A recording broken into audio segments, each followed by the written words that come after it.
Well, good evening. This is Tuesday night, and I thought we would continue in our series tonight. Some of you may be seeing this for the very first time. I decided, just to kind of give you a backstory, I decided to do a live kind of teaching on the movie. It's a movie called The Chosen. It's on YouTube for free. And what I thought is just play little excerpts of the actual show and then talk about it, discuss it. It's probably the excerpt I'm going to play for you right here is probably only 3 to 5 minutes, and then we'll come back and talk about it. If you get a chance, however, I would suggest highly that you go watch the whole series. I hope some of you have already watched episode 3. I'm hoping to do episode 4 tomorrow, and then we'll do the rest of them when I get to Texas. So, waiting for a couple people to join on here. Alan Holder is number 1. Alan and Lance, if you could go, we're streaming to 4 different channels tonight. We're streaming to my personal page. We're streaming to our Grace and Truth 24/7 online church page, and we're streaming to Johnny and Gail Rowlett, and then we're also streaming to my own personal teaching page on YouTube called Johnny Rowlett on YouTube as well. So I would love to hear from you guys as to how the quality is on that.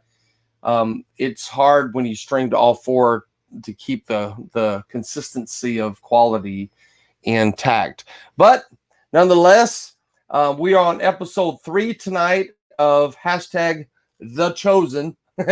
And you can, like I said, you can watch them all. It's all free on YouTube. And here's the thing. I have a link for funding tonight. Any funds that we raise while we're watching The Chosen, I'm going to collect all of those and send that to the Chosen producers and pay it forward and buy an episode or 2 if we can raise enough money. I want to sow into what they're doing. I have been moved every single time, including this time, and I want to share it with you. This is one of my favorite episodes because it involves children, and it's based off of the scripture, hinder not the children to come unto me, and it's beautiful. It's just beautiful. And it's, remember, this is before he's revealed himself even to the disciples. And so he's out, the children have all found him out camping, outside of town, and they just got 1,000 questions for him. And he has spent multiple days in this video of teaching them and loving them. So without further ado, let's go ahead and bring this forward to listen to this episode tonight. And I'll try to get it all where you can hear it and see it. She was in trouble, so I helped her. Is she your friend? She is now, and I have chosen her and others, and more soon, to join me in traveling. Do they know you? Not yet. But what if they don't like you? Many won't. This is my reason for being here. I still don't understand. What is your reason for being here? I'm telling you this because you know you are children, and the elders in your life have lived longer. Many times, adults need the faith of children. And if you hold on to this faith really tightly, someday soon, you will understand all of what I am saying to you. But you ask an important question, Abigail. What is my reason for being here? And the answer is for all of you. The Spirit of the Lord is upon me. He has anointed me to proclaim good news to the poor. He has sent me to proclaim liberty to the captives and recovering of sight to the blind, to set at liberty those who are oppressed, to proclaim the year of the Lord's favor. Isaiah. Isaiah, I have loved spending this time with you. You are all so very special. And I hope that my next students ask the same questions you do, and that they listen to my answers. But I suspect they do not have the understanding you do. And I hope that when the time comes, they will tell others about me, like you have.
Abigail, I know you can read.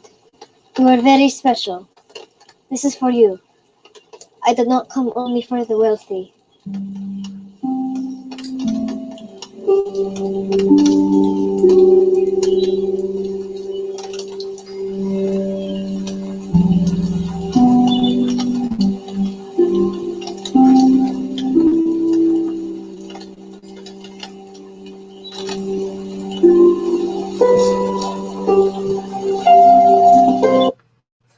I think that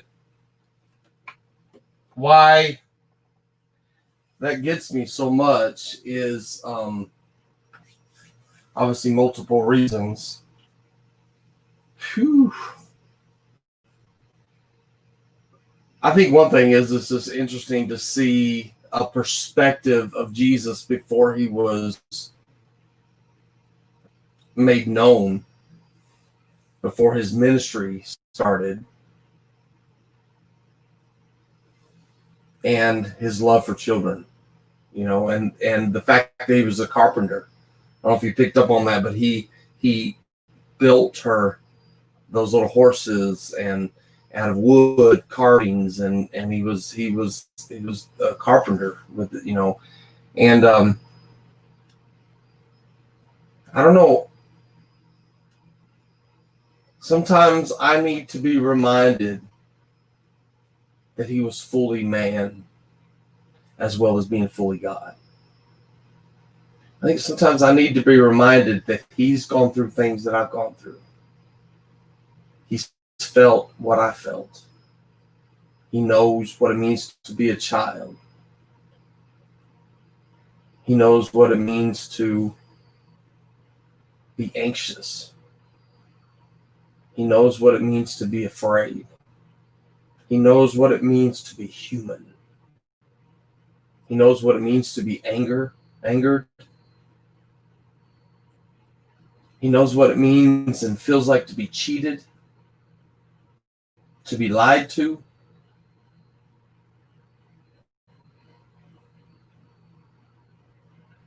And I think about when he was on the cross and he cries out, Father, forgive them, for they know not what they do. I personally think that was him saying, Father, it's hard being human. I've been one, and I know. I just realized I had the mic over here, so I just want to repeat that last part. He says, when he's on the cross, he says, Father, forgive them, for they know not what they do. I personally think that he's saying, Father, forgive them. It's hard being human. I've been one, I know. And I think in this time that we're facing politically, and there's a lot of anger, there's a lot of tribulation, trials for sure.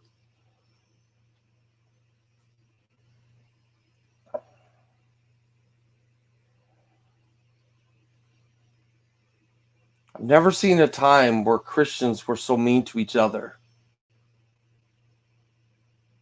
so divided, so divisive, so opinionated.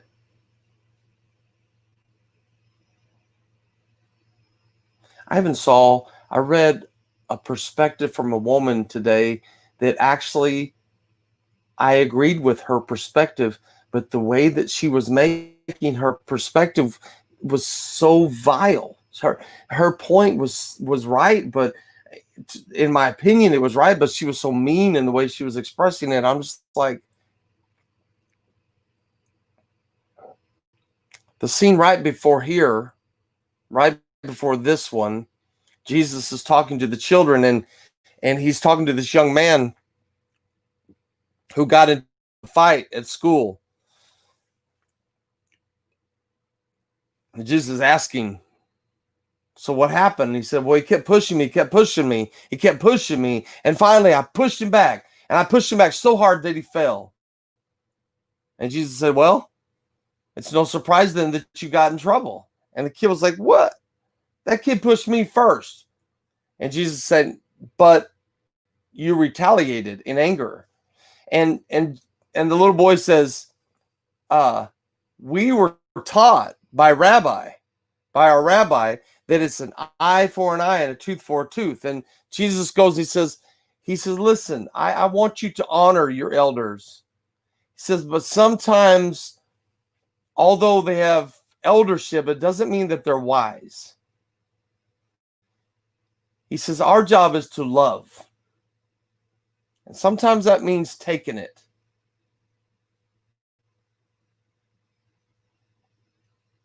And not retaliating. Truly loving your neighbor. And the kid responds and says, our rabbi says that the Messiah is coming. How can this be?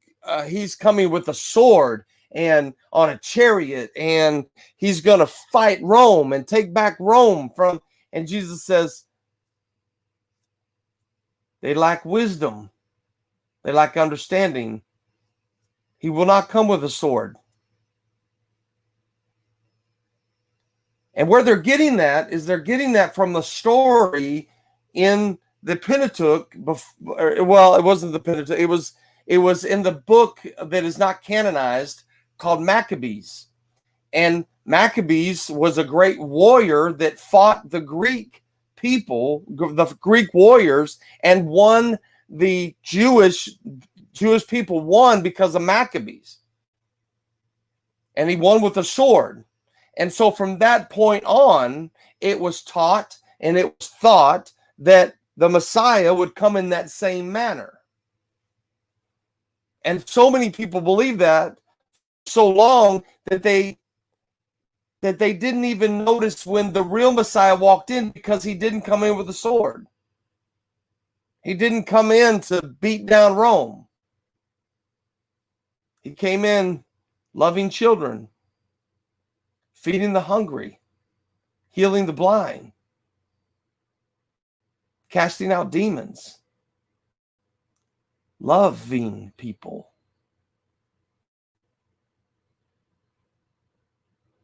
Man, sometimes it's just so hard to hear, even for me now.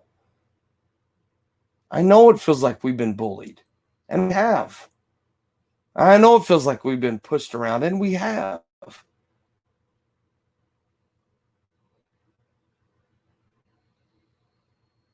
But he's still the answer. He's not just an answer, he's the answer.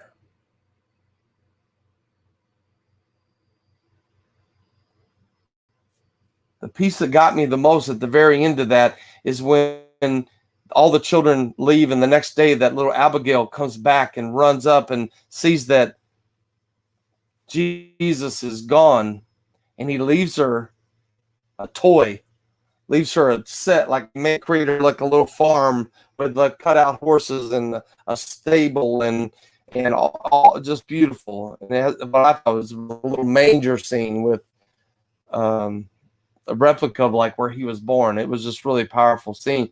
But then he writes to her and says, I know that you can read. You are very special to me.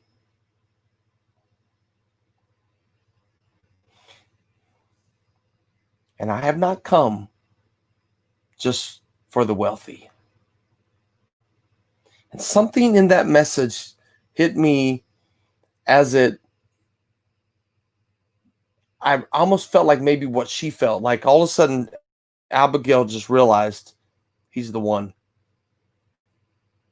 He's the one. But then I started adding other words. I have not come just for the Republicans. I have not come just for the Democrats. I have not come just for the Americans. I have not come just for the English speakers. I have not come just for the whites. I have not come just for the blacks. I have not come just for the smart, the intelligent, the book smart, the street smart. I've come for all.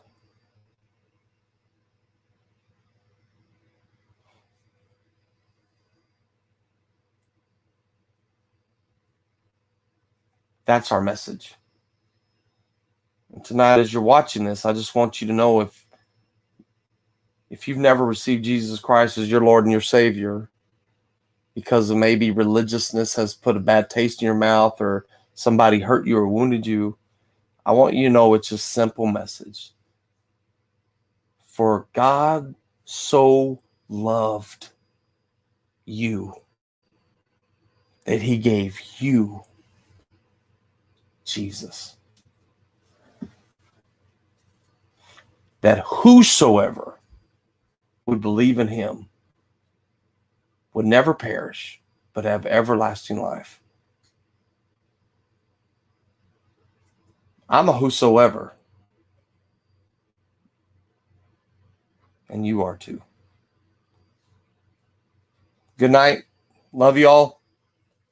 Remember, if you have been blessed by this series, The Chosen, make sure to sow a seed, and we're going to capture all of that income and send that in to them and pay it forward and help them with season 2, which they are filming currently. And I'm so excited. Try to come back tomorrow night with episode 4 with y'all. And in the meantime, tomorrow morning, tomorrow night's church. You're right. Can't do it tomorrow night. So we'll have to do that in Texas. But tomorrow morning, we will be here live with a short word. We're studying John. And we're in John chapter 18. And it's getting good. And I would love to have you with us at 10 a.m. Eastern time right here on this channel. We'll see you tomorrow. God bless you. And if you haven't, by the way, become a member. If you don't have a church, if you don't have a church that you regularly attend, I would love to welcome you to our online church called Grace and Truth 24/7 Online Church. And I have just a couple questions you can answer on there, and then come on in. We'd love to have you. God bless you. Gail and I love you, and we're grateful to be connected to you. Until tomorrow morning, bye-bye.